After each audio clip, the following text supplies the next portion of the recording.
আমরা মুসলমান যেভাবে আমাদের থাকার দরকার ছিল, চলার দরকার ছিল, বলার দরকার ছিল, সেটা আমরা করি না।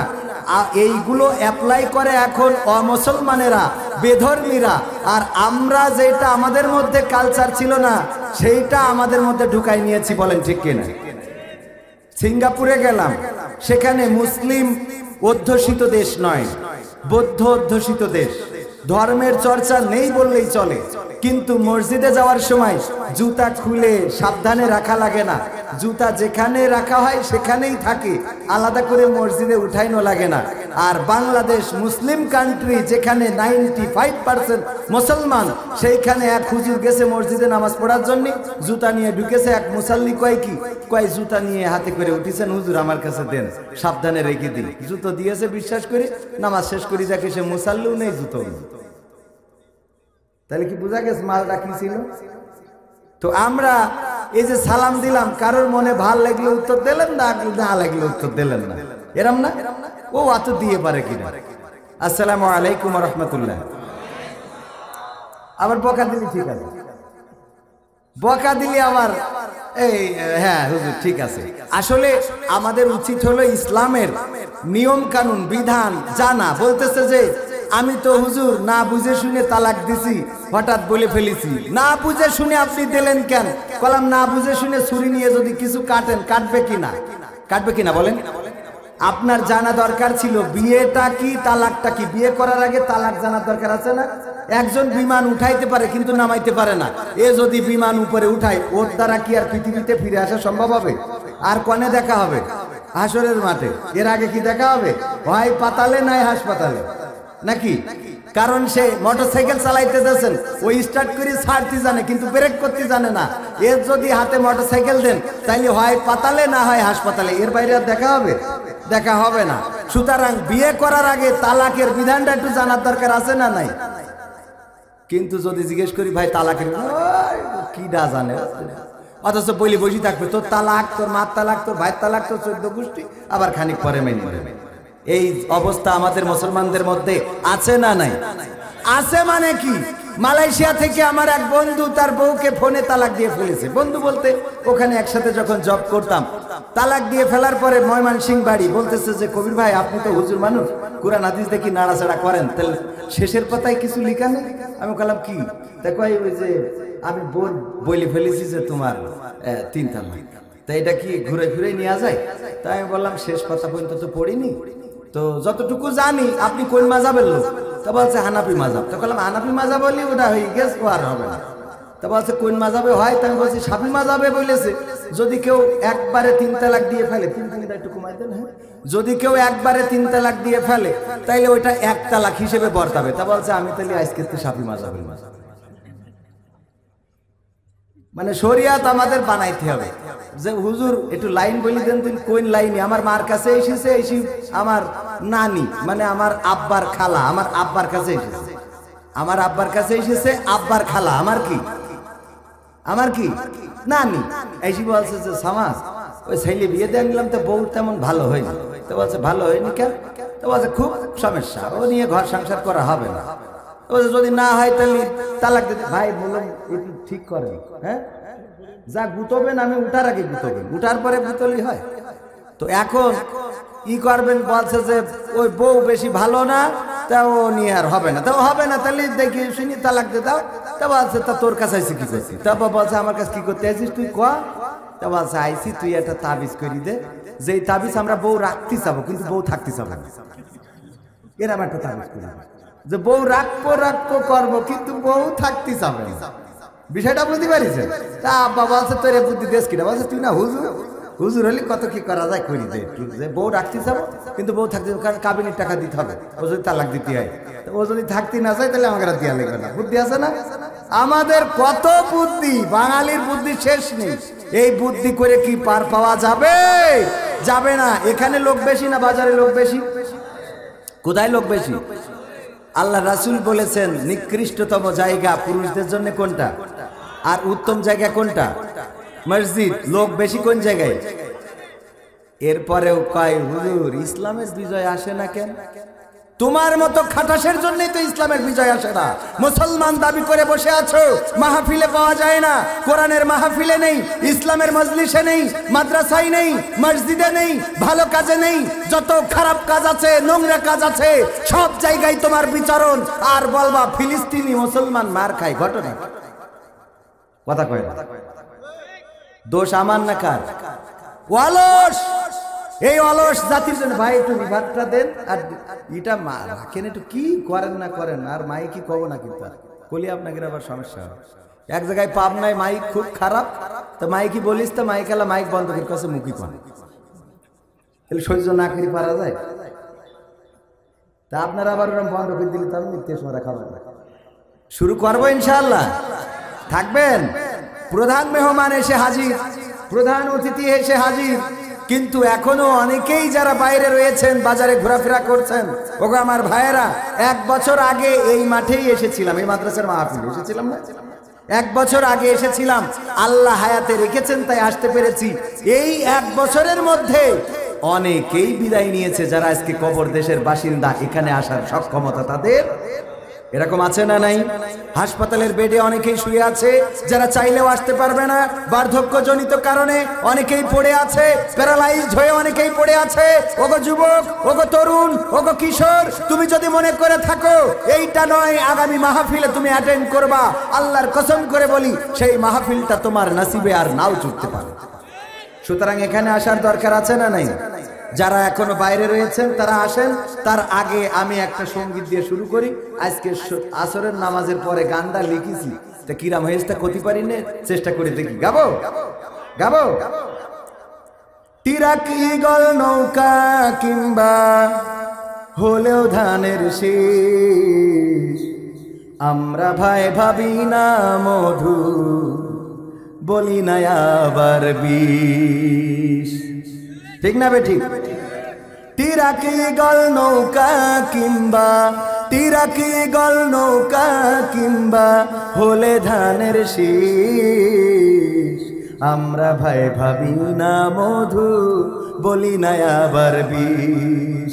আমরা ভাই ভাবি না মধু, বলি না আবার বিষ। ইসলাম ছাড়া যাহাই আছে, ইসলাম ছাড়া যাহাই আছে, সব নিশার বিষ। আমরা ভাই ভাবি না মধু, বলি না আবার বিষ। ভোটের আগে পাঞ্জাবি গাই, মাথায় দিয়ে টুপি, কেউ বা সাজে সাধু বাবা, আবার কেউ বা সুফি। ঠিক না বেঠে? ভোটের আগে পাঞ্জাবি গায়ে, মাথায় দিয়ে টুপি, কেউ বাবা সাজে সাধু বাবা, কেউ বা আবার সুফি। ওরে ভোটের পরে দেখা যাবে, ভোটের পরে দেখা যাবে, কেমন খবর নিস। আমরা ভাই ভাবি না মধু, বলি না আবার বিষ। আমরা ভাই ভাবি না মধু, বলি না আবার বিষ। নেতা কিংবা মার্কার সাথে নেই আমাদের বিবাদ, ভুলের পথে চললে সদা করে যাব প্রতিবাদ। ঠিক না বেঠে? নেতা কিংবা মার্কার, ভাই মেজাজ খারাপ করেন না।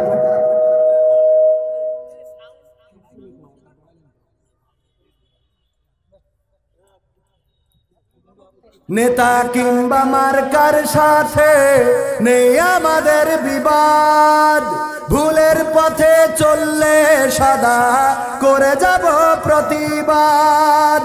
সরকারের দেওয়া সুযোগগুলো আমাদের দিস। আমরা ভাই ভাবি না মধু, বলি না আবার বিষ। আমরা ভাই ভাবি না মধু, বলি না আবার বিষ। ইসলাম নিয়ে আমাদের আছে অনেক বড় দাবি, সুখ শান্তি আনতে হলে কোরআন হলো চাবি। ইসলাম নিয়ে আমাদের আছে অনেক বড় দাবি সুখ শান্তি আনতে হলে কোরআন যে তার চাবি ওরে এই দাবিটা করে যাই রে এই দাবিটা করে যাই রে আমরা অহর্নিশ আমরা ভাই ভাবি না মধু বলি না আবার বিষ আমরা ভাই ভাবি না মধু বলি না আবার বিষ তিরাকি গল নৌকা কিংবা তিরাকি গল নৌকা কিংবা হলেও ধানের শীষ আমরা ভাই ভাবি না মধু বলি না আবার বিষ লিখা ঠিক আছে কি ভালো বুঝি না তো স্যার পয়লা মানে পরে হইবেন না এজন্য আগেই তেজ নিলাম তাইলে কি যাব সামনের দিকে রাজি আছেন থাকতে আগে একটু গুছাই নিলাম ঠিক করে নিলাম এগুলো বোনাস এগুলো কি এইবার শুরু হচ্ছে ইন্নাল হামদালিল্লাহি নাহমাদুহু ওয়া নাস্তাঈনুহু ওয়া নাস্তাগফিরুহু ওয়া নু'মিনু বিহি ওয়া নাতাওয়াক্কালু আলাইহি ونعوذ بالله من شرور أنفسنا ومن سيئات أعمالنا من يهده الله فلا مضل له ومن يضلله فلا هادي له ونشهد أن لا إله إلا الله ونشهد أن سيدنا محمدا عبده ورسوله الذي أرسله بالحق بشيرا ونذيرا وداعيا إلى الله بإذنه وسراجا منيرا فقد قال الله تعالى في كلامه المجيد والفرقانه الحميد সবাই পড়েন আউযু বিল্লাহি মিনাশ শাইতানির রাজিম বিসমিল্লাহির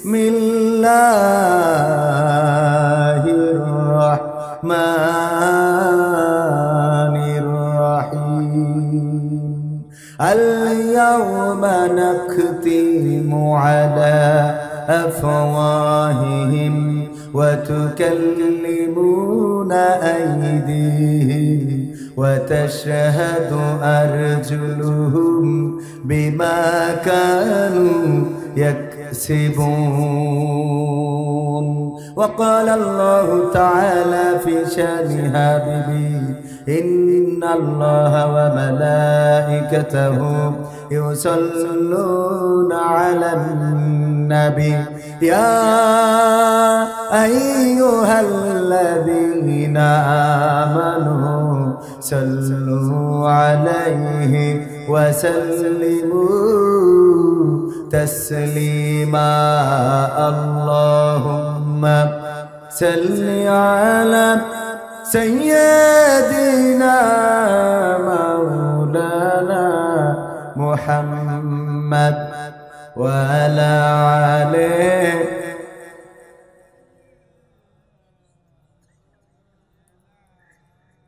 সবাই আরো আস্তে আস্তে পড়েন আল্লাহুম্মা সাল্লি আলা সাইয়্যিদিনা মাওলানা মুহাম্মদ ওয়া আলা আলি সাইয়্যিদিনা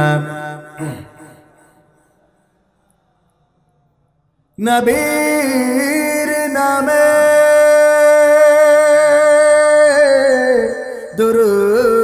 দুরূদ শরীফ পড়িবে যে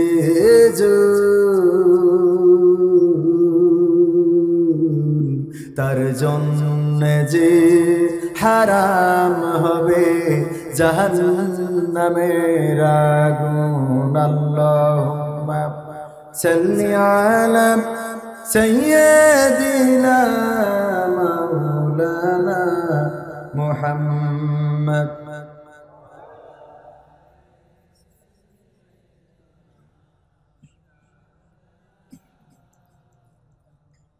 এসো হে রাসূল আবার ফিরি আমাদের মাঝে রে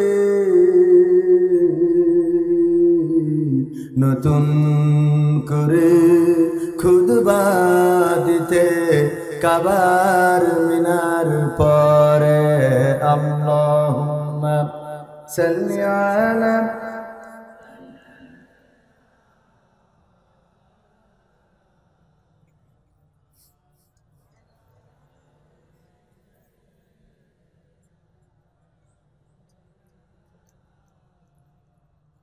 নামাজে মন টানে না রোজাতে কষ্ট লাগে জানো না কোরআন হাদিস মনে কি প্রশ্ন জাগে জাগে প্রশ্ন জাগে নামাজে মন টানে না রোজাতে কষ্ট লাগে জানো না কোরআন হাদিস মনে কি প্রশ্ন জাগে চলছ কোন সে পথে রবের পথটি ভুলে কে সে পার করিবে কিভাবে উঠবা কুলে চলছ কোন সে পথে আল্লাহর পথটি ভুলে কে সে পার করিবে কিভাবে উঠবা কুলে নামাজে মন টানে না নামাজে মন টানে না ভালো লাগে না রবের বাণী আল কোরআনের কথা নবীর হুকুম করতে তরক পায় না মনে ব্যথা কত যে গল্প করো হাটে মাঠে বাজার ঘাটে অলসতা হয় না কভু আড্ডায় দোকান পাটে ঠিক না বেঠে কত যে গল্প করো হাটে মাঠে বাজার ঘাটে অলসতা হয় না কভু আড্ডায় দোকান পাটে ভাবনা চলছ তুমি সত্যের পথটি ভুলে কে সে পার করিবে কিভাবে উঠবা কুলে কে সে পার করিবে কিভাবে উঠবা কুলে বাড়ছে বয়স প্রতিদিনই চিন্তা নেই কুমনে এগিয়ে চলেছ কবর পানে প্রতিটি ক্ষণে ক্ষণে ঠিক না বেঠিক কবরের দিকে যাচ্ছি না এগিয়ে যাচ্ছি প্রতিদিন বাড়ছে বয়স প্রতিদিনই চিন্তা নেই কোনে এগিয়ে চলেছ কবর পানে প্রতিটা ক্ষণে ক্ষণে টিভি আর সিনেমাতে হৃদয় পড়ে থাকে কখনো মনের ভুলেও রবকে মন কি ডাকে টিভি আর সিনেমাতে হৃদয় পড়ে থাকে কখনো মনের ভুলেও রবকে মন না ডাকে ভাবনা চলছ তুমি কোন সে পথটি ভুলে কে সে পার করিবে কিভাবে উঠবা কুলে কিভাবে উঠবা কুলে নামাজে মন টানে না নামাজে মন টানে না রোজাতে কষ্ট লাগে জানো না কোরআন হাদিস মনে কি প্রশ্ন জাগে প্রশ্ন কি জাগে প্রশ্ন যদি জাগতো তাহলে কি এখানে লোক বেশি থাকতো না কম থাকতো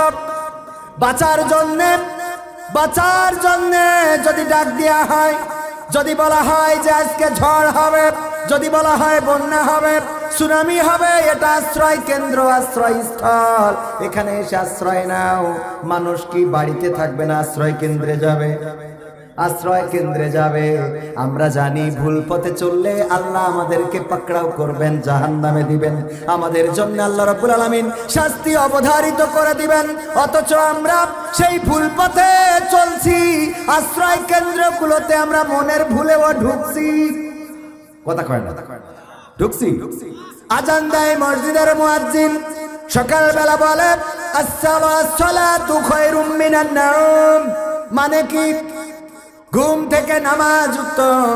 আর এটা শোনার পরে কম্বলটা ছিল গলা পর্যন্ত, টেনে তারপরে মুড়ি দেয়। এমন আল্লাহর ওলি আছে না? না আছে, মানে কি অনেক আছে।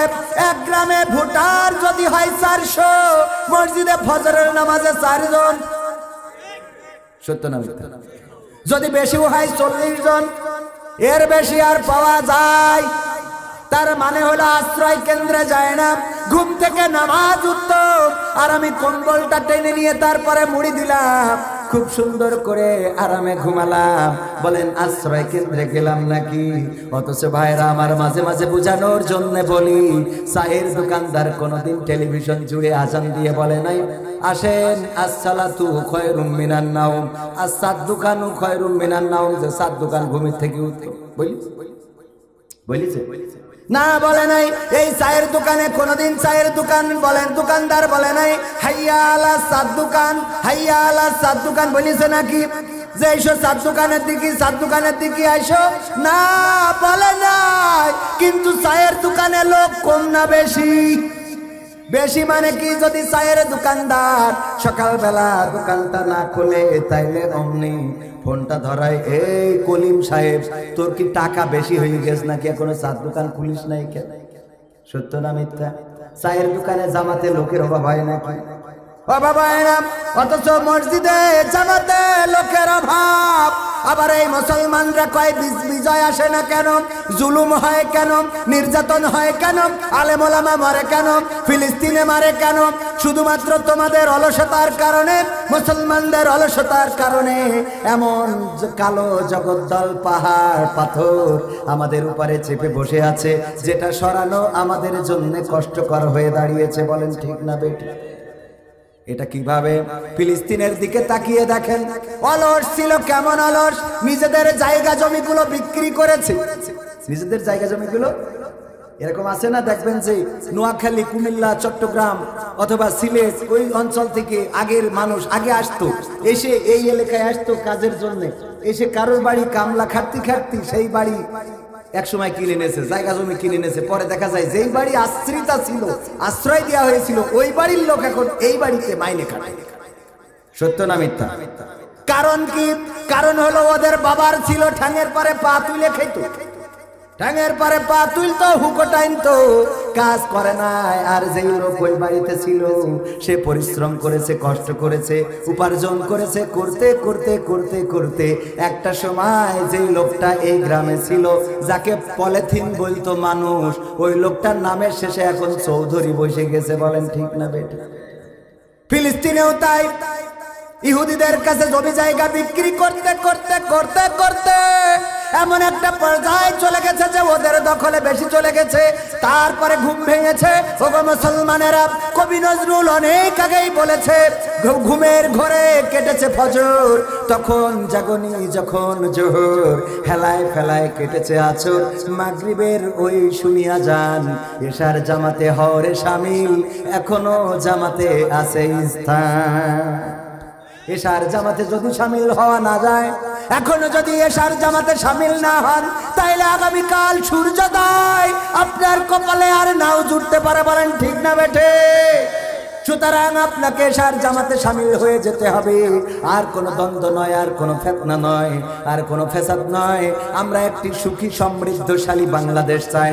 কে ভোট করবে, কে কোন মার্কা নিয়ে পাশ করবে, কে কোন প্রতীক আনবে, এটা আমাদের বক্তব্য নয়। কিন্তু আমরা চাই না ওই রেল স্টেশনে ট্রেনে আগুন ধরানো হবে আর আমার মায়ের কোলে শিশু সন্তান পুড়ে মারা যাবে, মা মারা যাবে, কলিজার টুকরা সন্তানটা বুকে ধরে মারা যাবে।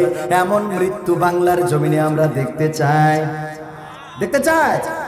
আর এই মৃত্যু হওয়ার পরে একদল দোষ দেবে এটা করেছে দুর্বৃত্তরা, এটা করেছে জামাত বিএনপি, আর একদল বলবে যে ষড়যন্ত্র করে তারাই করে আমাদের পরে দোষ চাপাচ্ছে। আমরা এই জাতীয় কথা আর শুনতে চাই না। আমার দেশের কোন নাগরিক বেহিসাবি অন্যায় ভাবে যদি মারা যায়, অবশ্যই জবাব দেওয়া লাগবে, লাগবে কি না? আজকে যদি আপনি প্রতিবাদ না করেন, কালকে আপনি যে বাসে যাবেন সেই বাসে আগুন ধরানো হবে, আপনি নামতে পারবেন না, আপনি পুড়ে মারা যাবেন। আপনার স্ত্রী সন্তান যেই ট্রেনে উঠবে সেই ট্রেনে যদি আগুন ধরিয়ে দেয় আর আপনার স্ত্রী সন্তান পুড়ে মারা যাবে। সুতরাং আপনি যদি মনে করেন আমার তো কোনো অসুবিধা নাই, আমার কোনো অসুবিধা নাই, একদিন দেখা যাবে এই আপনার সুবিধা খুঁজতে খুঁজতে আপনি একদিন অসুবিধায় পড়ে যাবে না? যাবে না? কথা কি ভুল করলাম? সুতরাং অন্যায় করলেই প্রতিবাদ করার দরকার আছে না নাই? এই প্রতিবাদ করবে কারা? প্রতিবাদীরা। প্রতিবাদ করবে হুজুর, ওই টাকাতে নিয়ে আসা হয়েছে, ও করবে, ছাড়া আমরা করবো কেন? ভারতে গেলাম ওয়াজ করার জন্য, ভারতে যাওয়ার পরে অনেক শ্রোতা যত ওয়াজ করি ওরা ওই ঠিকও কয় না বেঠিকও কয় না, সুবহানাল্লাহ কয় না, আলহামদুলিল্লাহ কিছুই কয় না। তো আমি আব্দুল সালাম যুক্তিবাদী ভাই বগুড়ার ভাইয়ের কাছে ফোন করে বললাম, ভাইও তখন ভারত, বললাম ভাই ওয়াজ করতে নিয়ে আইসে, ওয়াজ করি কিন্তু মজা পাইনি তো কেন? বলছি যে ওয়াজ করি, সামনে যারা বসে থাকে ওদের মানে মুখই মনে হয় যে ওরা কুলু পেটে বসে আছে, এবার কোনো কথা টথা কিছু কয় না, আমিন সুবহানাল্লাহ আলহামদুলিল্লাহ কিছুই কয় না। তা বলছে ও ভারতের শ্রোতাগের একটা অভ্যাস হইলো যে ওদের হিসেব বাংলাদেশ থেকে টাকা খরচ করে হুজুর আনিছি, তা আমরা বলবো কেন? যা বলার তোমার টাকা খরচ করে হুজুর আনিছি আমরা বলার জন্য। আপনারা প্রতিবাদ করার জন্য আমাকে আপনাকে সবাইকে জেগে উঠার দরকার আছে না নাই? সবাইকে জেগে উঠতে হবে, নতুন করে স্লোগান দিতে হবে, নতুন ধ্বনিতে প্রকম্পিত করতে হবে গোটা দেশ গোটা বিশ্ব। এই বিশ্বে অন্যায় আচরণ আমরা মানতে পারি। সময় বড় অল্প রে বন্ধু, সময় বড় অল্প, এসো না দুজনে মিলে করি এক সংকল্প। কি সংকল্প? একটা গান আছে, মনে হয় বুঝতে পারে, গান আছে না?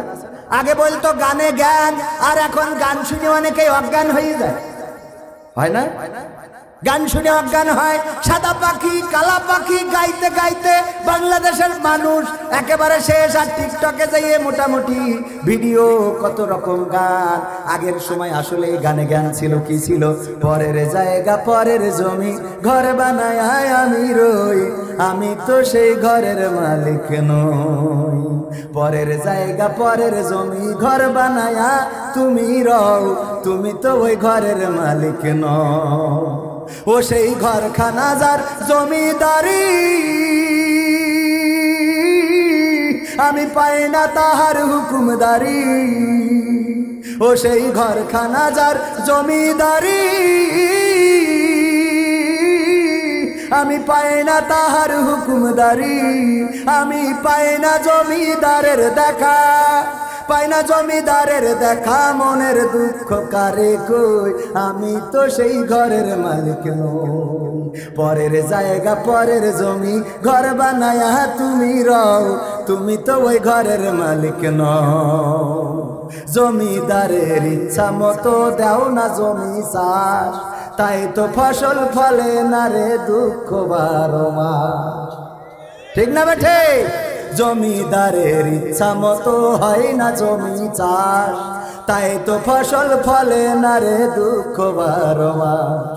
ওরে আমি খাজনা পাতি সবই দিলাম, তবু জমি আমার হয় যে নিলাম। আমি খাজনা পাতি সবই দিলাম, তবু জমি আমার হয় যে নিলাম। আমি চলি যে তার মন জোগায়া, আমি চলি যে তার মন জোগায়া, আপনালি লেনা সই, আমি তো সেই ঘরের মালিক নই। পরের জায়গা পরের জমি ঘর বানায়া আমি রই, আমি তো সেই ঘরের মালিক নই। আগে ছিল না এসব গান, এখন আছে? এখন গানের সব তেজ মেরে ছুঁয়ে দিয়েছে। এই জন্য যুবকদের জন্য আমরা একটু ভেবে চিনতে গাই, তুমি যার লাগিয়া। ও ভাই একটু মাইক রাখেন, আপনি মাঝে মাঝে বাঁচছেন, আমি একটু কষ্ট হয়ে যাচ্ছি ভাই, মাইকটা ক্লিয়ার রাখেন, মানুষ যেন বুঝতে পারে। তুমি যার লাগিয়া এমবি ভরো, তার তো বাটন ফোন। এইখানে যুবক একটু কম আছে, এখানে যুবকদের জন্যও দরকার নেই আজকে। আচ্ছা যুবক কই? বিয়ে করিনি কিনা কিনা হাত উঁচু করেন, বিয়ে করেন বিয়ে করেন অন্য জায়গায় যুবক দিয়ে রে বাবা, এই আজকে যুবকদের রজ হবে না, খালি মুরব্বীদের হবে। প্রথমে আমি যে সূরার আয়াত তেলাওয়াত করেছি, আয়াতটা কি মনে আছে কিনা? কোন সূরার বলতে পারবেন একজন? হ্যাঁ, সূরা ইয়াসিন পবিত্র কোরআনের 36 নম্বর সূরার 65 নম্বর আয়াত। আল্লাহ বললেন আল ইয়াউমা নাখতিমু আলা আফওয়াহিহিম ওয়া তুকাল্লিমুনা আইদিহিম ওয়া তাশহাদু আরজুলুহুম বিমা কানু ইয়াকসিবুন। আমার আল্লাহ বলছেন আমি মানুষের মুখে আঠা লাগিয়ে দেব, মানুষের জবানে সিল মেরে দেব, মানুষের জবানকে বন্ধ করে দেব, আমি মানুষের হাতের জবান খুলে দেব, পায়ের জবান খুলে দেব। মানুষের হাত আমার সাথে কথা বলবে, পা তার কৃতকর্মের সাক্ষ্য দিয়ে দেবে। এই কথা বলছেন কি? কারণটা কি? কারণটা হলো আজকেই দেখলাম নিউজে আমাদের পুলিশের একজন কর্মকর্তা বলেছে একটা ব্যালট, একটা ব্যালট, একটা বুলেট, একটা ব্যালট যদি অন্যায় ভাবে কেউ ব্যালটে সিল মারে তাইলে একটা বুলেট খরচ হবে, ডাইরেক্ট তেজ মারা শেষ। বিষয়টা বোঝা গেছে? ও আমার ভাইয়ারা, এই যে মনে করেন যদি কেউ 47 সেকেন্ডে 37টে টকাটক মেরিয়ে দেয়, হাতের জবানের দরকার আছে না নাই? হাতের জবান খুলে দেওয়া হবে যে তুমি টিরাকে মারিলে না নৌকায় মারিলে। যখন নৌকা পাশ করিছে বলছে আমি নৌকা নৌকা নৌকা, বলছে তুমি নৌকায় কিনা, এটা দেখার দরকার আছে না নাই? ওই যদি ভোটের ওখানে সিসিটিভি বসানো থাকে, আরো যতই নৌকা নৌকা করুক, ও আসলে টিরাকের নাকি নৌকার, এবার সিসিটিভিতে যখন দেখা যাবে তখন এইবার কি কথা কয় না, কবে পাকামো করার জায়গা খুঁজে পাও না, সুবিধা নেওয়ার জন্য মিথ্যে বলো, ওর কি দাম থাকবে না? থাকবে না? দাম থাকবে না? দাম থাকবে? ওর তো দাম থাকবে না। কারণ কি? কারণ যা ছিল তা ধরা পড়ে গেছে। আমি গতকালকেও পাবনায় বললাম, ওগো আমার ভাইয়েরা, দুইজন যুবক, একজন যুবক আর একজন যুবতী, কোনোভাবে স্কুলে ক্লাস শেষ হয়ে গেছে, সবাই চলে গেছে, কিন্তু ওরা থেকে গেছে দুইজন। থেকে যাওয়ার পরে কি দেখি করেছে না করেছে আল্লাহ সেই ভালো জানে। যখন এবার ধরেছে এলাকার লোকজন বলছে কি করছিলে, বলছে আমরা দুজন তাহাজ্জুদ পড়ছিলাম। আমরা খুব ভালো মানুষ, এরম ভালো মানুষ মাঝে মাঝে পাওয়া যায়। পাবনায় আমার একজন ভাই যুবক মানুষ, পাবনার চাঁদপুর নামক একটা এলাকায় গেলাম ওয়াজ করার জন্য। একজন যুবক প্রশ্ন দিয়েছে, হুজুর আমি একটা মেয়ের সাথে প্রেম করেছিলাম, সেই মেয়ে পর্দা করতো না, কোরআন পড়তো না, নামাজ পড়তো না, রোজা করতো না, কিছুই করতো না। আমি তার বুঝাইয়ে বুঝাইয়ে কোরআন হাদিস পড়ায়ে পড়ায়ে পর্দাশীলা বানাইছি, নামাজি বানাইছি, রোজাদার বানাইছি, আল্লাহওয়ালা বানাইছি। এখন ওই মেয়ে আমার সাথে প্রেম করতে চায় না, এর জন্যই ও কয় নম্বর জাহান্নামে থাকবে? প্রশ্ন দেখুন, বলছে এর জন্য ওর কি শাস্তি হবে? আমি বললাম তুমি নিজেই তো তেশবেরি ধুই যাও, কথা কয় না। কারণ ওই মেয়েটা যখন তুমি তারে শিখাইছাও পর্দা করতে হবে, পর্দার জন্য বই পড়াইছাও, যে আল্লাহ বলছেন কোরআনে আল ইয়াউমা আল্লাহ বলছেন কোরআনে ওয়া করনা ফি বুয়ুতিকুন্না ওয়ালা তাবাররাজনা তাবাররুজাল জাহিলিয়াতিল উলা। ওগো নারীরা, তোমরা পর্দার মধ্যে থাকো, জাহিলি যুগের মেয়েদের মতো সেজে গুজে নিজেদেরকে প্রদর্শন করে বেড়ায়ও না। এই আয়াত পড়ার পরে ও তো আর নিজের দেখায় বেড়াবে নাকি? ও যখন ফাতেমা রাদিয়াল্লাহু তাআলা আনহার জীবনী পড়েছে কেমন পর্দা করতে হয়, ওগো আমার মা বোনেরা যারা রয়েছেন পর্দার অন্তরালে, একটু কান খুলে শুনে নেন। মা ফাতেমা রাদিয়াল্লাহু তাআলা আনহা যখন আল্লাহর নবী উহুদের ময়দানে আহত হলেন, ছুটে চলে গেলেন দেখার জন্য। ফাতেমা রাদিয়াল্লাহু তাআলা আনহা যখন পৌঁছালেন, আল্লাহর নবীর হুঁশ ফিরে এসেছে। আল্লাহর নবী রক্তাক্ত অবস্থায় বললেন, ওগো ফাতেমা তুমি কেন এসেছো? ফাতেমা রাদিয়াল্লাহু তাআলা আনহা বললেন, ওগো আমার পিতা, চারিদিকে খবর ছড়িয়ে গিয়েছে আমার নবী বেঁচে নাই, আমার বাবা বেঁচে নাই। আমি চিন্তা করলাম আমার এতিম নবী, আমার এতিম বাবাটা কত কষ্ট করে বড় হয়েছি, সেই মানুষটা মক্কায় টিকতে পারে না, আবার মদিনায় এসেছে হিজরত করে। আর সেখানে আসার পরে বদরের যুদ্ধ পার হয়ে গেল, উহুদের যুদ্ধ আবার। এই যুদ্ধে যখন আপনি যুদ্ধে এসেছেন, চারিদিকে খবর ছড়িয়ে গিয়েছে আপনি শহীদ হয়েছেন। ওগো বাবা বলেন দেখি, আমি আপনার কলিজার টুকরা কেমন করে বাড়িতে বসে থাকি? এই জন্যে আমি ছুটে এসেছি আপনার খবর নেওয়ার জন্য। আল্লাহর নবী বললেন, ওগো ফাতেমা, তুমি কি জানো তোমার বোরখার মধ্যে ছিঁড়া একটা জায়গা রয়েছে?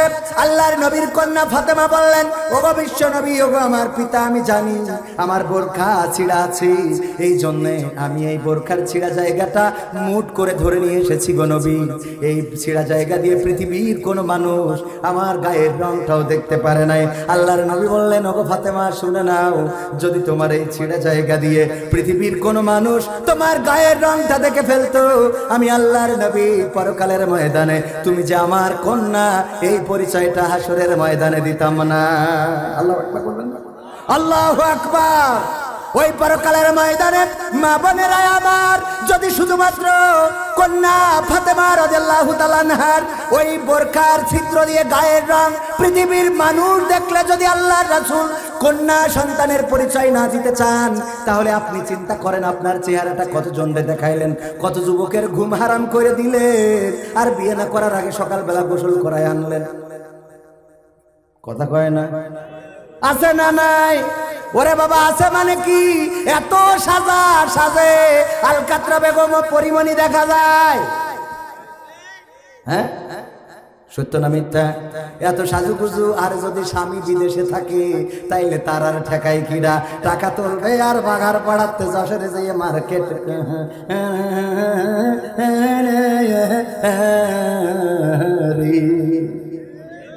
সত্য না মিথ্যা? ইসলামী ব্যাংকে মাঝে মাঝে ঝামেলা ঘটায়।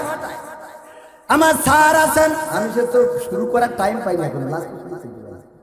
আমার স্যার পাশে বসা শ্রদ্ধাভাজন, শুধু স্যার নয়, আমার বড় আপন, বড় ভাই, বড় অভিভাবক। আমি হৃদয় থেকে ভালোবাসি, স্যারও আমাকে হৃদয় থেকে ভালোবাসেন। ব্যাংকের বাইরেও আমাদের সম্পর্ক, যেটা ভাইয়ের সম্পর্ক, ভ্রাতৃত্বের সম্পর্ক। ব্যাংকের সম্পর্ক হলো স্যার, স্যারের ব্রাঞ্চ থেকে আমি একটা এজেন্ট ব্যাংক নিয়েছি। বুঝা গেছে তো? ব্যাংক না, ব্যাংক ব্যাংক না, ওই ব্যাংক লাপা ওটা না। ব্যাংক লাপালাপি আছে না নাই? এখন টিচারদের ট্রেনিং চলছে, আমার টিচারদেরও চলছে। শিক্ষা কারিকুলাম নিয়ে স্কুলে কথা বলতে হয়। স্কুলে কথা বললাম, শিক্ষা কারিকুলামের যে সুবিধাগুলো আছে সেগুলো তুলে ধরলাম, আর পরে যে নাটকে যে অসুবিধা আছে সেটা তুলে ধরলাম। পরে যে আমার স্যারের বলতেছে, যেই স্যার শিক্ষা কারিকুলামের পক্ষে বক্তব্য দিল সে আবার নাটক বানাইছে বিপক্ষে। এটা কেমন কথা? এটা তো বললাম একটা উকিলের তো এই কাজ, একবার ঢুকতে হবে, একবার বের করতে হবে। হ্যাঁ, খালি মামলা করে এমন আছে না নাই? অনেক উকিল আছে। যাই হোক, আলোচনায় ফিরে আসি। আল্লাহ রাব্বুল আলামিন সূরা ইয়াসিনে সুন্দর একটা ঘটনা বর্ণনা করেছেন। আপনারা যারা কোরআন জানেন, কোরআন পড়েন, কোরআন বোঝেন, তারা জানেন আল্লাহ রাব্বুল আলামিন একজন ব্যক্তির ঘটনা বলেছে যার নাম হাবিব ইবনে ইসমাইল, যাকে হাবিব নাজ্জার বলা হয়ে থাকে। সে ছিল একজন কাঠমিস্ত্রি। কি মিস্ত্রি? কাঠমিস্ত্রি। বাস করত তুরস্কের আন্তাকিয়া নামক অঞ্চলে। কোন অঞ্চলে? আন্তাকিয়া। না চিনলেও হবে, কারণ আপনি আমি যাবো না, আমি হয়তো যাবো, নিয়ত আছে ভবিষ্যতে, তো অনেকেই যাবে না। যাই হোক, আন্তাকিয়া নামক এই শহরটা, এটা হলো সিরিয়া এবং তুরস্কের মধ্যবর্তী, মানে সীমান্তের কাছাকাছি। যেখান থেকে তুরস্কের সীমান্ত শেষ, ওখান থেকে সিরিয়ার সীমান্ত শুরু। এই অঞ্চলে একটা গোত্র বাস করত। আল্লাহ রাব্বুল আলামিন তাদেরকে পথের দিশা দেওয়ার জন্য দুইজন নবী পাঠালেন। কি পাঠালেন? নবী পাঠালেন। এখন তো আর নবী আসবে না, এখন আসবে কি? ওয়ারাসাতুল আম্বিয়া, নবীর ওয়ারিসগণ আসবে। আমার আবার নবীর ওয়ারিস মনে করি না, আমি এখনো হয়ে পারিনি, হওয়ার চেষ্টা করতেছি যেন নবীর ওয়ারিস হওয়া যায়। কালকে দেখি আমার আগের বক্তা বলতেছে আল্লামা কবির বিন সামাদের আগে টেস্ট তো মারতেছে নেই। আল্লামা কনে আর আমি কনে, আল্লামা জুতোর দল লাগানোর যোগ্যতা আমার নেই। আল্লামা বলছেন, আর এই বলবেন আর যে মানসিক সমালোচনা করে যে নাট্যকারী নিয়ে দেখো আল্লামা বানাই ফেলাইছে। আর এক জায়গায় পাবনায় দেখি আমার বক্তব্য দেওয়ার আগে বলছে, এখন আপনাদের সামনে আলোচনা রাখবেন বিশিষ্ট ইসলামী চিন্তাবিদ, মর্দে মুজাহিদ, কোরআনের খাদেম, এই যে পীরে কুদ্দুসি রব্বানি, এই সেই হাবিজাবি বইলে বলছে আওলাদের রাসূল কবির বিন সামাদ। আমি বললাম আমার গোষ্ঠী হয়তো হিন্দু ছিল, শিখেনতে মুসলমান হয়েছে, কারণ আমার দাদা তার দাদা তার দাদা এদিকে হিন্দু ছাড়া কি কথা কয় না। আমরা বাঙালিরা অধিকাংশ হইলে উখানতে আসে, ও মানে না না মানে না, এটাই সত্য কথা। আর আপনি আওলাদে রাসূল বানাই ঠিক গেলেন, আমার তো হাসরের মাঠে তো আমার ধরি এইসবের কারণে কান দেবেন কথা কয় না। নিজের ভুল স্বীকার করলে কোনো অসুবিধা আছে? দুনিয়ার পরে যদি আমি আমার দোষ স্বীকার করি, আল্লাহ রব্বুল আলামিন আমাকে ছোট করবেন না। কিন্তু আমি যদি জাহেরি করি আমি এমন তেমন অমুক তমুক, আর পরকালের ময়দানে আল্লাহ যেদিন আমার কিতাবটা ধরাই দেবে, ইকরা কিতাবাকা কাফা বিনাফসিকাল ইয়াউমা আলাইকা হাসিবা, পড়ো তোমার কিতাব, তুমি পড়ে হিসাব করে দাও। ওই দিন যদি ভিডিওটা প্লে করে দেয়, আল্লাহ যদি বড় পর্দায় লাগাই দেয় যে কবি তুমি তো ওয়াজ করি বেড়াইতে, তো তোমার তো অনেক ভক্ত আছে মুরিদ আছে, আজকে তোমার আমল নামাটা আমরা ডাইরেক্ট প্রজেক্টর দিয়ে লাগাই দিলাম, দেখো কি হয়েছে।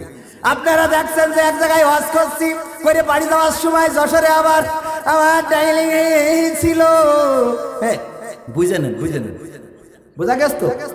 এইটা যদি প্রজেক্টরে দেখেন আপনারা তো উকে নেই মারামারি শুরু করবেন, পাটাই মারবেন, কবেন শালাই এই ওয়াজ করি বেড়াই যাও, কথা কয় না। পরকালে আল্লাহ এটা চাইলে করতে পারে না, পারে না? লাখো মানুষের সামনে বেইজ্জতি করে দিতে পারে। পৃথিবীর কেউ দেখে না, দেখে কে? পৃথিবীর কেউ দেখে না, দেখে আল্লাহ।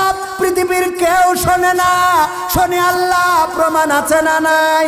ইব্রাহিম আলাইহিস সালামকে আগুনে ফেলা হলো, পৃথিবীর মানুষ ওই আগুন এত কালো এত প্রজ্বলিত করা হলো, কেউ কাছে যেতে পারে না।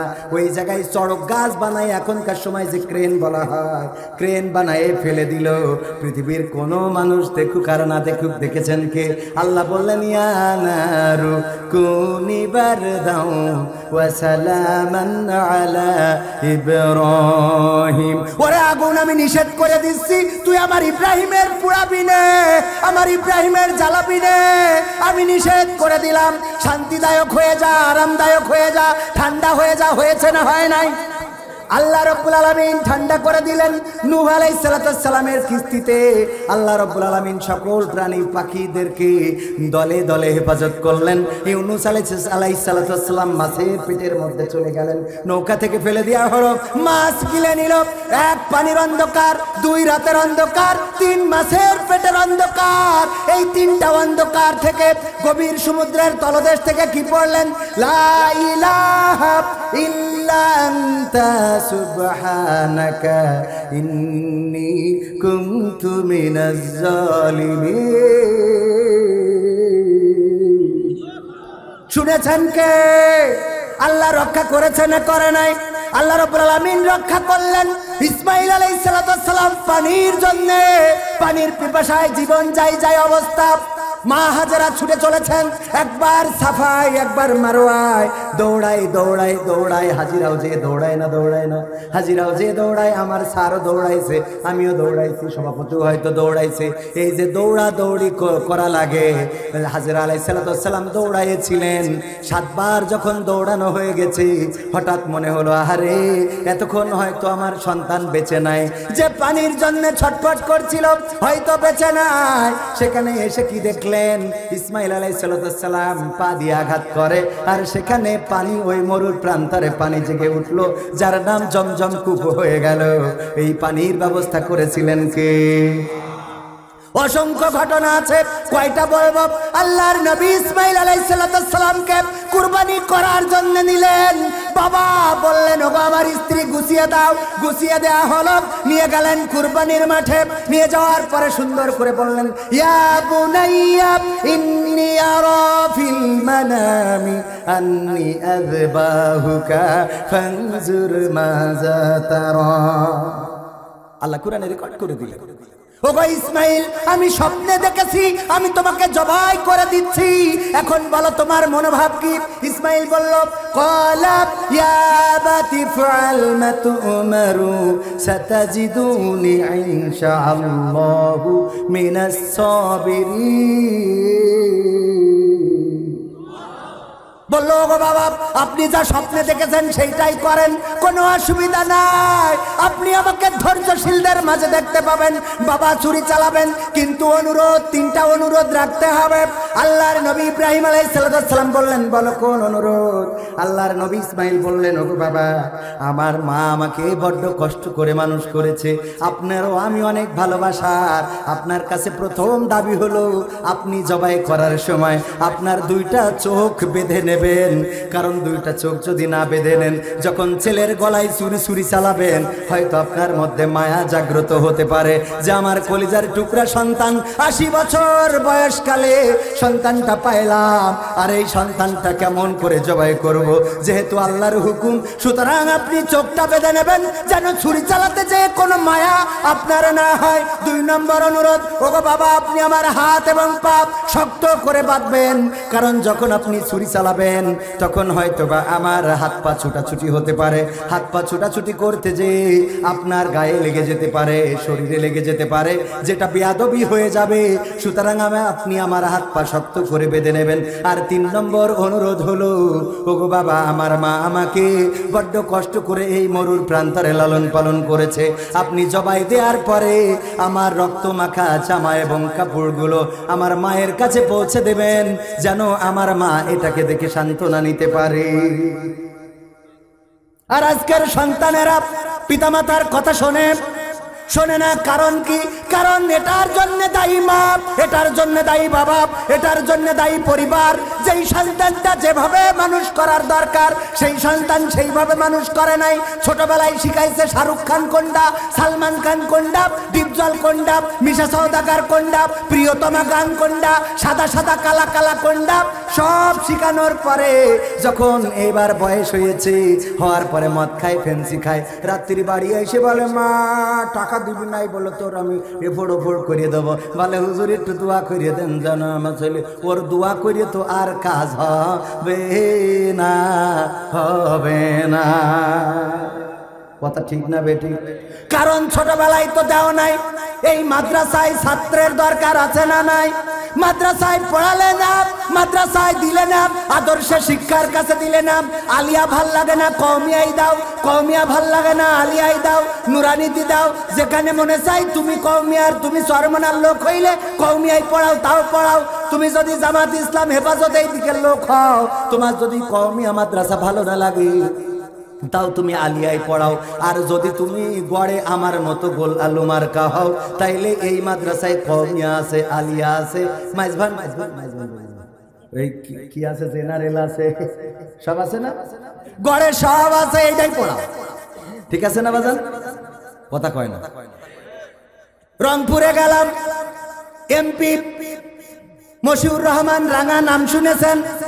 কোন দলের? কি নাঙ্গল? এই আপনাদেরকে নাঙ্গল পোস্টার দেখলাম তো, হ্যাঁ আছে না? নাঙ্গল কি মার্কা? নাঙ্গল মশিউর রহমান রাঙা বলতেছে তার একটা বন্ধু ছিল, কয়েকটা ছেলে ছিল, এই কয়েকটা ছেলের মধ্যে 3টা বা 4টা 5টা যাই ছেলে থাকুক, যেইগুলো খুব ট্যালেন্ট সেইগুলোর পড়াইছে ভালো ভালো জায়গায়, মাঝে মাঝে অ্যাডমিশন নিয়ে ভর্তির জন্য এমপির কাছে যাইতো, দোস্ত বইলে দে যেন মেডিকেল কলেজটাই ছেলেরে ভর্তি করাইতে পারি, দোস্ত বইলে দে যেন অমুক ভার্সিটিতে পড়াইতে পারি, সব বইলে দেছে, একটা একটা করে ভার্সিটিতে পড়াইছে। বললো তোর ছেলে পিলে কটা? তা বলেছে 4 দে। কয় 3 দে তো পড়ে, আর একটা কি? কয় আর একটা একটু বোদেশাল কোলে হাবলা, ওইটা মাদ্রাসায় দিয়েছে। বোদেশাল কোলে হাবলা, বোদেশাল বোঝে কম কোলে হাবলা, এইগুলো এই একটু মানে কম্বুজ আলবুজ মার্কা লোক, এই জন্য মাদ্রাসায় দিয়ে রাখিছি।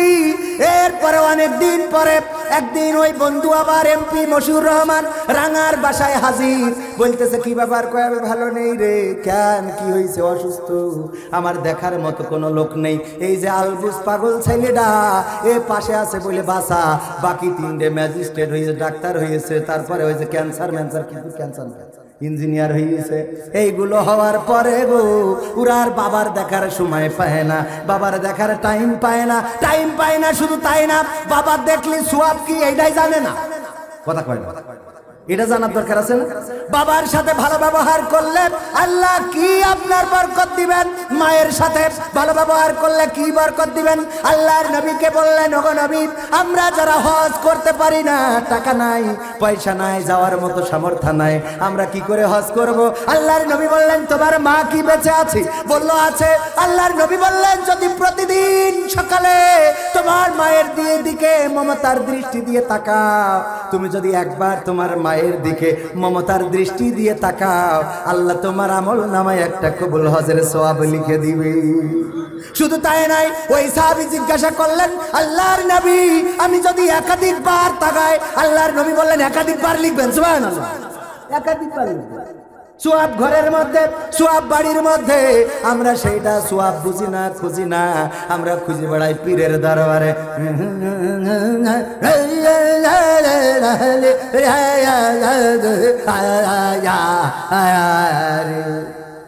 আছে না নাই? ছাগল নিয়ে দৌড়োদৌড়ি। ও সময় তো যাচ্ছে, ওরে বাবা, আর 14 মিনিট আছে। 14 মিনিটে 2-3টা গান শোনাই, ওয়াজের দিকে আর না যায়, তাহলে ওয়াজ করা শিখতেছি। আজকে যিনি আমার পরেও তিনিও কি হাসির, আছে না নাই? ভাল লাগবে না? থাকবো ইনশাল্লাহ। তো আমি তাহলে শুরু করি। মার্কাজুল উম্মাহ শুরু করবো, কিন্তু 15 মিনিটের মধ্যে শেষ। ওয়ালাইকুম আসসালাম। ভালো আছে? মার্কাজুল উম্মাহ মডেল মাদ্রাসা ও এলাকাবাসীর উদ্যোগে 2য় বার্ষিক ওয়াজ মাহফিলের শ্রদ্ধা ভাজন সভাপতি জনাব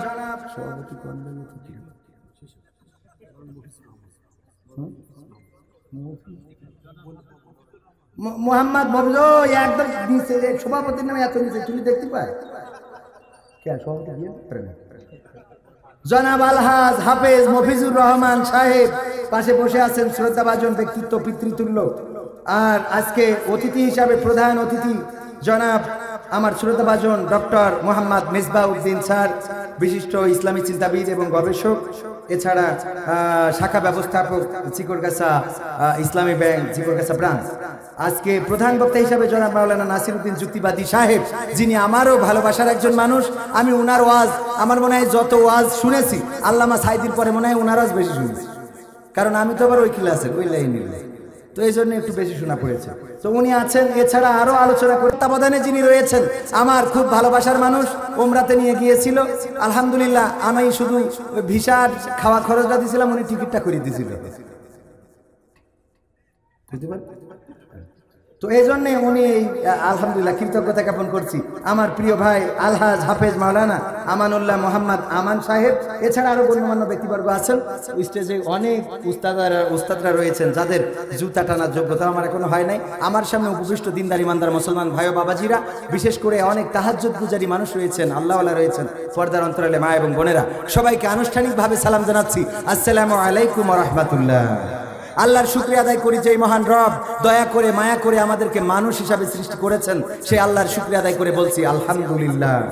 মহামানবের প্রতি দুরূদ এবং সালাম, যিনার অক্লান্ত পরিশ্রম এবং প্রচেষ্টা দিন ইসলামকে পেয়েছি, আমাদের প্রিয় নবী হযরত মুহাম্মদ সাল্লাল্লাহু আলাইহি সাল্লাম, তার প্রতি দুরূদ এবং সালাম।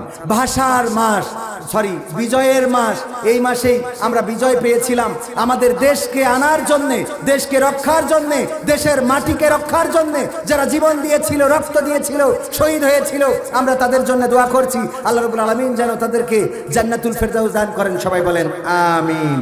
স্বাধীনতার 52 বছর পার হয়ে গেছে, কিন্তু যেই স্বাধীনতা চেয়েছিল আমার মুক্তিযোদ্ধারা, যেই স্বাধীনতা চেয়েছিল বঙ্গবন্ধু শেখ মুজিবুর রহমান, যেই স্বাধীনতা চেয়েছিল তৎকালীন স্বাধীনতাকামী মানুষেরা, আজ 52 বছর পরেও এখনো সেই স্বাধীনতা আসে নাই।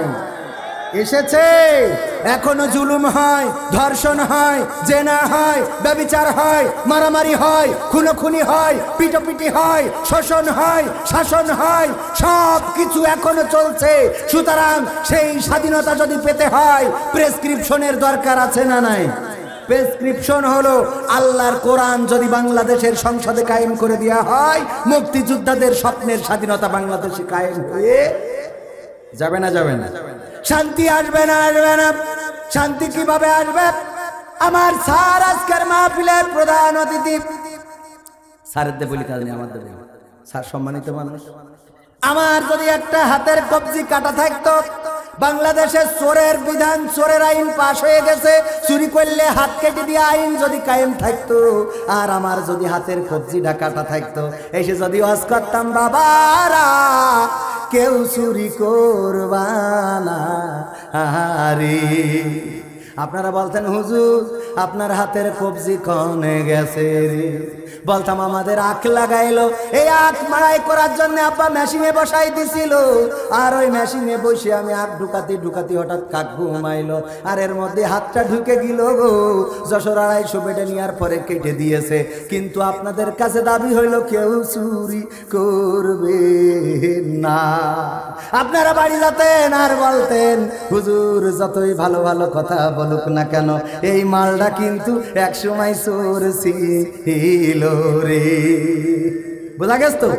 এইবার মনে করেন এটা গেল হুজুরের কথা, ভোটে দাঁড়াইছে, মার্কা যাই হয় হোক আমি মার্কার নাম নিচ্ছি নে, এই সে বুঝা হাতে যদি বলে ভাইয়েরা আমার, বুঝলেন আগে মেরি খাইলো, এই যে বলছে ভাইয়েরা আমার ভোট চাই, ভোট চাই রে, আপনারা বলছেন না আপনারা হাত কই, আমরা হাত চাই, কি চাই?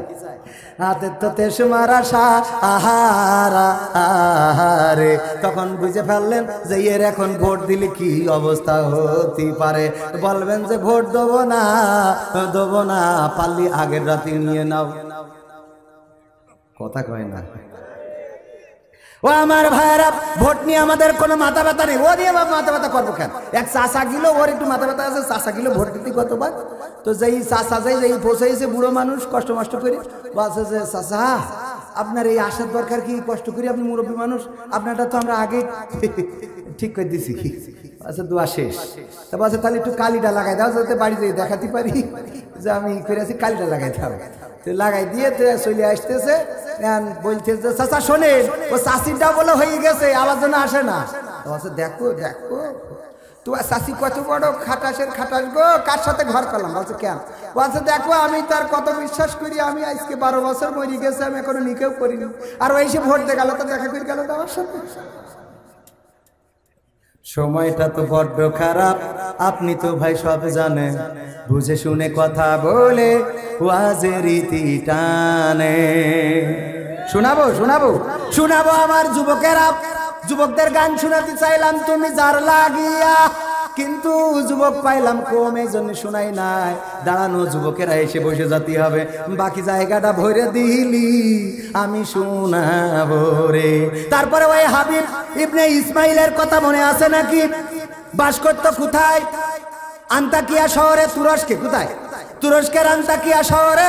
আমার যুবকেরা এর মধ্যে বসে যাইতে হবে, আমি 2-3টা গান শোনাবো, আমার অতিথি কথা বলবেন, তারপরে প্রধান বক্তা আসবেন, আলোচনা এত তাড়াতাড়ি হয়ে যাবে, আর পাবনার ওই দিকে গেলে আল্লাহ যাওয়ার পরে বসে থাকতে থাকতে মাজার কাটিতে খিল লেগে যায়, তাও উঠায় না। আমি বললাম আমার যে কটাই দেন, যাই করেন তাই করেন, 12টার মধ্যে শেষ করব, যদি 10টাই দেন তাও 12টা পর্যন্ত, যদি 9টাই দেন তাও 12টা পর্যন্ত, যদি 11টাই দেন তাও 12টা পর্যন্ত, যদি 11:30টাই দেন তাও 12টা পর্যন্ত। ওরা নিয়ে যেয়ে বসাই রেখে রেখে 12টার পরে তুলে দেখি দেখ হুজুর কি করে, বুদ্ধি আছে না নাই? শ্যামনগরে গেলাম, আমি যাচ্ছি, পথেতে বললাম কয়টাই স্টেজে উঠাবেন, বলছে আপনি আসার সাথে সাথে স্টেজে উঠাবো। আমি এই শূন্যতে গাড়ি খুব জোরে চালানো শুরু করলাম, যে গেলি পরে স্টেজে উঠাবে, তাড়াতাড়ি ওয়াজ করে বাড়ি চলে আসবো, কারণ ঠিক মতো বাড়ি থাকা হয় না। সার্ভে যত কথা বলবো না, সব কথা বলতে হয় না, তো এখন ঠিক মতো বাড়ি থাকা হয় না, তাড়াতাড়ি যাবো। আমি যাওয়ার পরে ঠিকই ওরা স্টেজে উঠাইছে, উঠাইয়ে বলছে সবাই সালাম দেন, দিলাম, বলছে এবার আসে কে, তো বলছে এইবার রেস্ট করি, 2 ঘন্টা পরে আসতে পারে। কত বড় চিন্তা করতে পারে, বলছে আপনি আসিছেন স্টেজে উঠাইছি, কথা ঠিক আছে তো? আসার সাথে সাথে স্টেজে তুলে সালাম দিয়ে বলছে চলেন 2 ঘন্টা পরে আপনার টাইম। তো এই জন্যই আপনারা এই যুবকেরা বসা যাবে না, শোনা ও আমার যুবকেরা, এখানে না বসলে আমার কোনো লস নেই, লস আপনার, কারণ আমি আজকে দোয়া করে দেবো আপনার জন্য, ভালো মেয়ের সাথে লাইন না হোক, বিয়ে হয়ে যেতে পারে। আমাদের সাতক্ষীরায় একজন দোয়া চেয়েছে বিয়ের জন্য, দোয়া করে দেন হুজুর, দোয়া করে দেন। দোয়া করিলাম, 3-4 জায়গায় মাহফিলে 100 টাকা 200 টাকা করে দেয়, দোয়া চাই, দোয়া করে করে দিয়ে তারপর শেষমেশ বিয়েটা হয়েছে, কিন্তু বউ চলে গেছে। বউ চলে গেছে স্যার, আমার দোষ না। বাগেরহাটে দোয়া চাইল, বলছে একটু দোয়া করে দেন আমার হাসপাতালটার জন্য, 1000 টাকা দিয়েছে।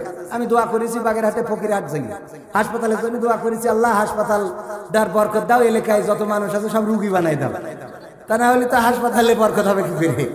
এখন পরের দিন বাড়ি আসলি দেখি আমার কাছে মেসেজ করেছে, হুজুর দোয়া করলেন কি আর হইলো কি, কেন তো বলছে পুলিশ এসে 1 লাখ টাকা জরিমানা করে ঠিক আছে। তাই আমার তো দোয়া যদি উল্টো কাজ করে তো আমার কিছু করার নেই শোনা। তো এই জন্য এইসব তোমাকে যাকে লাইন হচ্ছে না দোয়া করে দুবানে, লাইন হয়তো হবে না, বিয়ে হবে, মানে উল্টো কাজ করবে, বোঝেননি? তাহলে কি বলছিলাম, ওই আন্তাকিয়ার ঘটনাটা পরে শোনাই, গানটা আগে বলিনি নাকি? সময়টা তো বড্ড খারাপ, আপনি তো ভাই সব জানেন, বুঝে শুনে কথা বলে ওয়াজের রীতি টানেন, উস্কানি ফুসকানি মূলক বলবেন না কোনো কথা, এই মঞ্চে রাজনীতি ভাই করবেন না অযথা, আমরাও ভাই কোরআন জানি মানি মোটামুটি, ঝামেলাতে থাকি মাঝে মাঝে নিয়ে ভোটা ভুটি, মক্তবেতে শিখেছিলাম আলিফ বা তা সা, কোরআন হাদিস মোটেও জানি না এমন কিন্তু না, তাই রাজনীতি চলবে না ও হুজুর, রাজনীতি চলবে না, তাই রাজনীতি চলবে না ও ভাই, রাজনীতি চলবে। এবার বলছে শোনেন হুজুর, এই মাহফিল এটা প্রথম না, গতবারও হইল। আমি বললাম তাই কি? বলছে গতবার ঢাকাতে হুজুর আনিলাম, তারপর বলছে সেই হুজুরি ওয়াজ করিল কত মধুর সুর, কবরেতে গেলে পাবো 70,000 হুর। এমন ওয়াজ আছে না নাই? এই ওয়াজ করলে কোনোদিন এইটা লাগবে? কথা কয় না। ও মুখ হুজুর ওয়াজ করে কত মধুর সুর, কবরেতে গেলে পাবো 70,000 হুর। অনেক দোয়া আছে পড়লে কোটিতে সওয়াব, সারা জীবন পাপ করিলেও পেয়ে যাব মাপ, বাপ দাদারে নাজাত দিতে করেছি 40, আমার বেলায় 4টা গরু গোয়াল ঘরে পোষা, আমি ও ভাই কিছুটা জানি মানি না তা না, ছোটবেলায় শিখেছিলাম আলিফ বা তা সা, তাই রাজনীতি চলবে না ও হুজুর, রাজনীতি চলবে না, তাই রাজনীতি চলবে না ও ভাই, রাজনীতি চলবে। এবার বলছে হুজুর শোনেন, আপনি মনে করছেন আমরা কিছুই মানি না মানি? আমি বললাম কি মানেন? বলছে যা হুজুর শোনেন, মিলাদ করি কিয়াম করি যাই বাবার মাজারে, হয়তো একটু বিড়ি টানি বাঘার পাড়ার বাজারে, মিলাদ করি কিয়াম করি যায় বাবার মাজারে, হয়তো একটু বিড়ি টানি খাজুরার বাজারে, ফজর নামাজ হয় না পড়া থাকি তখন নিদে, কিন্তু হুজুর বিশ্বাস করেন আল্লাহর কিরে হয় না কাজা নামাজটা 2 ঈদে। হ্যাঁ 2 ঈদে আল্লাহর ওলির নামাজ কাজা হয় না, কিন্তু এর মধ্যে আবার তেশ মেরে থুয়ে দেয়। আমি আর সার গেছি চাঁদ দেখার জন্য, ঈদের দিন আমাদের ব্যাংক শেষ হইলো, যাওয়ার পরে যে দাঁড়াই আসি, দেখি পশ্চিম আকাশে মেঘলা দেখা যাচ্ছে না। স্যার বলছে অত টেনশন করি কাজ নেই, কবির ভাই ছোট ভাই চলো যে আমরা টেলিভিশন জুড়ে দেবো না, ওখানে হইবানে। দেখি টেলিভিশন জুড়িয়ে দিয়েছি, বলছে আগামীকাল ঈদুল আজহার 9টার সময় জানাজার নামাজ হবে। কেন নামাজ? স্যার বলছে কবির ভাই ঈদ মরি গে, ঈদ তো একটা মরা শেষ, জানাজার নামাজ হবে। ইন্না লিল্লাহি ওয়া ইন্না ইলাইহি রাজিউন রে। তো সবাইকে অসংখ্য ধন্যবাদ, আবারও দেখা হবে, কথা হবে, সেই পর্যন্ত আল্লাহ সকলকে ভালো রাখুন। আগামীতে আবারও যদি আল্লাহ নিয়ে আসেন দেখা বলছেন। আসসালামু আলাইকুম।